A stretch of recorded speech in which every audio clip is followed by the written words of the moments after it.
Assalamualaikum warahmatullahi wabarakatuh. Baiklah anak-anak, hari ini kita akan mempelajari mata pelajaran IPA pada tema 6 dan subtema 3. Hari ini tema kita itu adalah mengenal bahan-bahan yang dapat menghantarkan panas ya, yang terjadi pada perpindahan panas. Ya, kita bahas ya. Untuk mengingat kembali materi yang ada pada sebelumnya, perpindahan panas terjadi melalui 3 cara, yaitu peristiwa konduksi, konveksi, dan radiasi. Hari ini kita akan memperdalam perpindahan yang secara konduksi dan konveksi. Ya.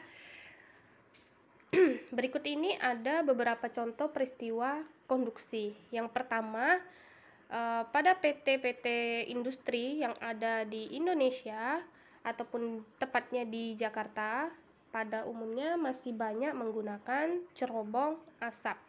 Nah, di sini adalah merupakan contoh peristiwa konduksi. Nah, selanjutnya magicom atau penanak nasi ya, untuk pemasak nasi. Berikut ini sumber panasnya adalah menggunakan energi listrik ya. Magicom bagian dalamnya termasuk peristiwa konduksi ya. Dan selanjutnya ada gambar seseorang yang sedang memasak air dengan menggunakan panci berbahan aluminium yang dimasak menggunakan api kompor. Sumber energi panasnya adalah api. Di mana letak peristiwa konduksinya? Ya, peristiwa konduksinya terjadi antara api dengan panci. Mengapa demikian? Karena panci langsung mendapatkan panas dengan sempurna, langsung terasa panas. Baiklah, berikut ada juga contoh-contoh peristiwa konveksi. Di Indonesia terdiri dari suatu daratan dan lautan. Nah, di sini ada angin darat dan angin laut. Berikut adalah contoh peristiwa konveksi. Angin darat terjadi pada malam hari. Angin bergerak dari darat ke laut. Nelayan pergi berlayar ke laut dimulai daripada malam hari. Sedangkan angin laut, angin bergerak dari laut ke darat ya, terjadi pada siang hari.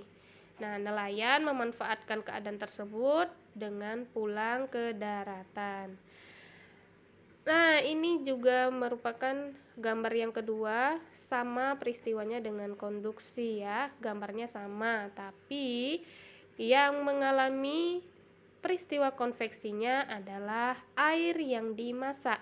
Sedangkan panci yang dipanaskan adalah peristiwa konduksi. Air yang dipanaskan itulah yang dinamakan peristiwa konveksi. Kita lanjut lagi ya.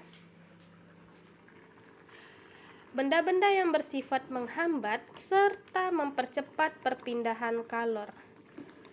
Perpindahan panas yang terjadi pada konduksi dapat kita hambat perpindahan panasnya dengan menggunakan benda-benda yang bersifat isolator seperti karet, plastik, kain, ataupun ebonit.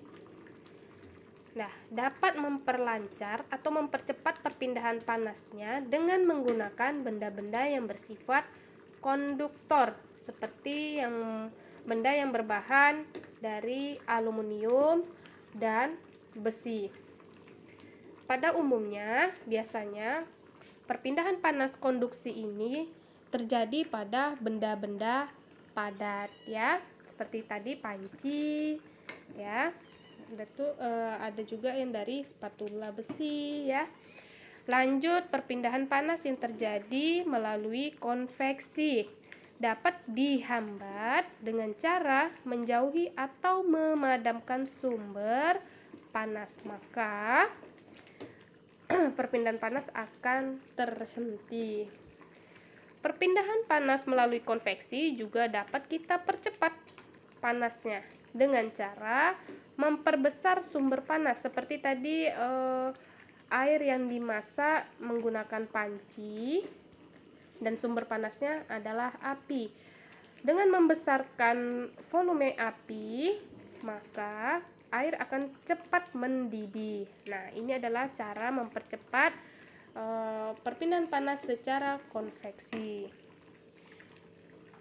Selanjutnya, nah berikut ini ada contoh benda-benda yang bersifat konduktor. Apa sih konduktor itu?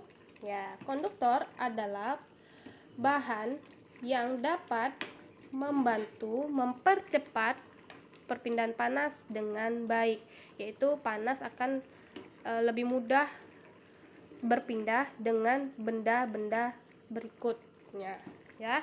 Contoh berikut ini ada alat-alat masak ibu kita di dapur, ada panci yang terbuat dari aluminium ataupun besi, spatula, oven kompor yang dipanaskan melalui sumber panasnya adalah api kompor ya. Maka benda-benda berikut ini disebut termasuk pada bahan konduktor karena dapat berpindah panas tersebut kepada benda tersebut dengan baik ataupun sempurna. Mengapa kendaraan juga termasuk pada bahan konduktor, benda yang bersifat konduktor? Karena mesin-mesinnya itu berpindah menggunakan sumber panasnya adalah energi listrik ya. Bahan bakarnya adalah minyak. Benda-benda yang ada di dalam mobil itu benda padat yang bersifat konduktor. Selanjutnya ada contoh benda yang bersifat isolator. Apa sih isolator itu? Isolator adalah bahan yang dapat menghambat ataupun tidak dapat menerima panas dengan baik ya, lambat merasakan panas. Contoh yang pertama, ini ada gambar termos. Ini ada termasuk bahan yang bersifat isolator. Dan selanjutnya kain selimut. Nah, ini ada bagian-bagian yang digunakan untuk menghambat ataupun mempercepat perpindahan panas dalam kehidupan sehari-hari.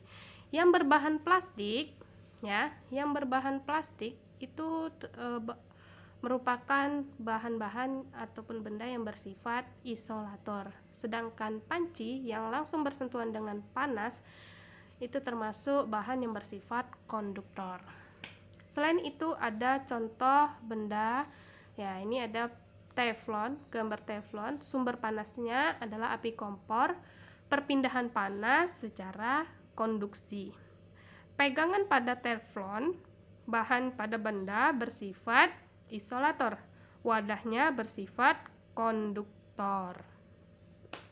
Nah, ada juga contoh, ini ada gambar setrika, sumber panasnya adalah energi, perpindahan panas pada kumparan bawah setrika itu secara konduksi. Bahan pada setrika bersifat ya, ada pegangan dan ada kumparan bawah setrika.